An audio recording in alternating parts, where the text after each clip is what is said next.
নমস্কার। আজকে আমার নিবেদনে আছে গল্পকার, কবি, শিশুদের কবি সুকুমার রায়ের একটি ছোট্ট হাসির গল্প, নতুন পণ্ডিত। নতুন পণ্ডিত, এটা হাসির সঙ্গে খুব অনুভবের গল্প।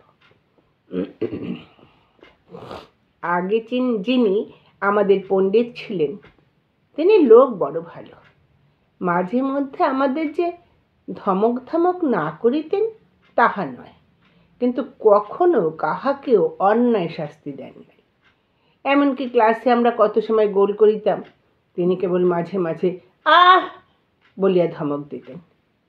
তাহার হাতে একটা ছড়ি থাকিত, খুব বেশি রাগ করিলে সেই ছড়িটাকে টেবিলের উপর আঁচড়াইতেন। সেটাকে কোনোদিনও কাহারও পিঠে পড়িতে দেখি নাই। তাই আমরা কেউ তাহাকে মানিতাম না। আমাদের হেডমাস্টার মশাই দেখিতে তার চাইতে নিরীহ ভালো মানুষ।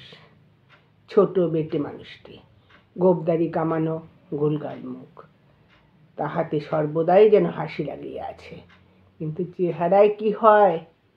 তিনি যদি শ্যামচরণ কার নাম বলিয়া ক্লাসে আসে আমার নাম ডাক দিতেন, তবে তাহার গলার আওয়াজেই আমার হাত পা যেন পেটের মধ্যে ঢুকিয়া যাইত। তাহার হাতে কোনোদিনও বেত দেখি নাই, কারণ বেতের কোনো দরকার হইত না। তাহার হুঙ্কারটি যার উপর পড়িত সে চক্ষে অন্ধকার দেখিত। একদিন পণ্ডিত মশাই বলিলেন, সোমবার থেকে আমি পড়াতে আসবো না, কিছুদিনের ছুটি নিয়েছি, আমার জায়গায় আরেকজন আসবেন, দেখিস তার ক্লাসে তোরা যেন গোল করিস নে। শুনি আমাদের ভারী উৎসাহ লাগিল।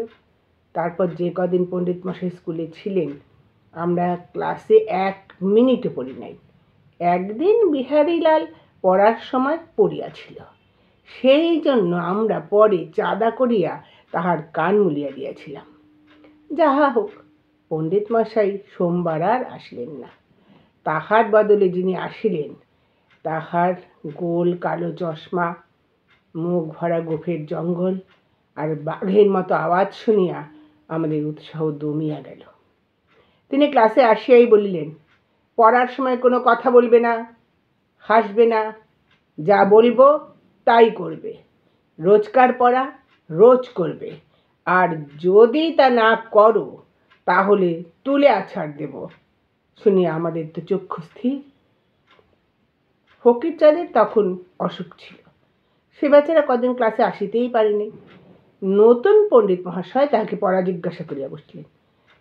ফকির থতমত খাইয়া ভয়ে আমতা করিয়া বলিল, আগে আমি স্কুলে আসিনি। পণ্ডিত মশাই রাগিয়া বলিলেন, স্কুলে আসনি তো কোথায় এসেছ, তোমার মামার বাড়ি? ফকির বেচারা কাঁদো কাঁদো হইয়া বলিল, 7 দিন স্কুলে আসিনি, কি করে পড়া বলবো? পণ্ডিত মশাই, চুপ দাও বেয়াদব, মুখের ওপর কথা বলিয়ে এমন ভয়ানক গর্জন করিয়া উঠিলেন যে ভয়ে ক্লাস শুদ্ধ ছেলের মুখের তালু শুকাইয়া গেল। আমাদের হরিপ্রসন্ন অতি ভালো ছেলে। সে একদিন স্কুলের অফিসে গিয়া খবর পাইল সে নাকি কোনো একটা বিষয়ে প্রাইজ পাইবে। খবরটা শুনিয়া বেচারা ভারী খুশি হইয়া ক্লাসে আসিতেছিল। এমন সময় নতুন পণ্ডিত মশাই, হাসছ কেন বলিয়া হঠাৎ এক এমন ধমক দেওয়া উঠিলেন যে মুখের হাসি এক মুহূর্তে আকাশে উড়িয়া গেল। তারপর দিন আমাদের ক্লাসের বাইরে রাস্তার ধারে কে যেন হো হো করিয়া হাসিতেছিল। শুনিয়া পণ্ডিত মশাই পাশের ঘর হইতে হাঁ হাঁ করিয়া ছুটিয়া আসিলেন। আসিয়া কথাবার্তা নাই, কেবল হাসি বলিয়া হরিপ্রসন্নর গালি ঠাস ঠাস করিয়া কয়েকটা চল লাগাইয়া আবার হন হন করিয়া চলিয়া গেলেন। সে অবধি হরিপ্রসন্নের উপর তিনি বিনা কারণে যখন তখন খাপ্পা হইয়া উঠিতেন। দেখিতে দেখিতে স্কুল শুদ্ধ ছেলে নতুন পণ্ডিতের উপর হাড়ে চটিয়া গেল। একদিন আমাদের অঙ্কের মাস্টার আসে নাই। হেডমাস্টার রামবাবু বলিয়া গেলেন, তোমরা ক্লাসে বসিয়া পুরাতন পড়া করিতে থাকো। আমরা পড়িতে লাগিলাম, কিন্তু খানিক বাদেই পণ্ডিত মশাই পাশের ঘর হইতে, পড়ছ না কেন বলিয়া টেবিলে প্রকাণ্ড এক ঘুষি মারিলেন। আমরা বলিলাম, আজ্ঞে হ্যাঁ পড়ছি তো। তিনি আবার বলিলেন, তবে শুনতে পাচ্ছি না কেন, চেঁচিয়ে পড়ো। যেই বলা অমনি বোকা ফকির চাঁদ অন্ধকারে 84টা নরকের কুণ্ড, তাহাতে ডুবায়ে ধরে পাতকীর মুণ্ড বলিয়া এমন চেঁচাইয়া উঠিল যে পণ্ডিত মশাইয়ের চোখ তাহাতে হঠাৎ চশমা পড়িয়া গেল। মাস্টার মহাশয় গম্ভীরভাবে ঘরের মধ্যে ঢুকিলেন। তারপর কেন জানি না হরিপ্রসন্নর কানে ধরিয়া তাহাকে স্কুল ঘুরে আনিলেন। তাহাকে 3 দিন ক্লাসের বাইরে দাঁড় করিয়া রাখিতে হুকুম দিলেন। 1 টাকা জরিমানা করিলেন।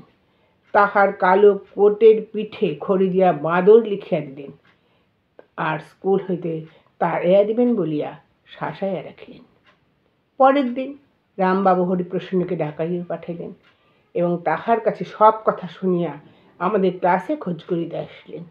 তখন ফকিরচাঁদ বলিল, আজ্ঞে হরে চেঁচাইনি, আমরা চেঁচিয়েছি।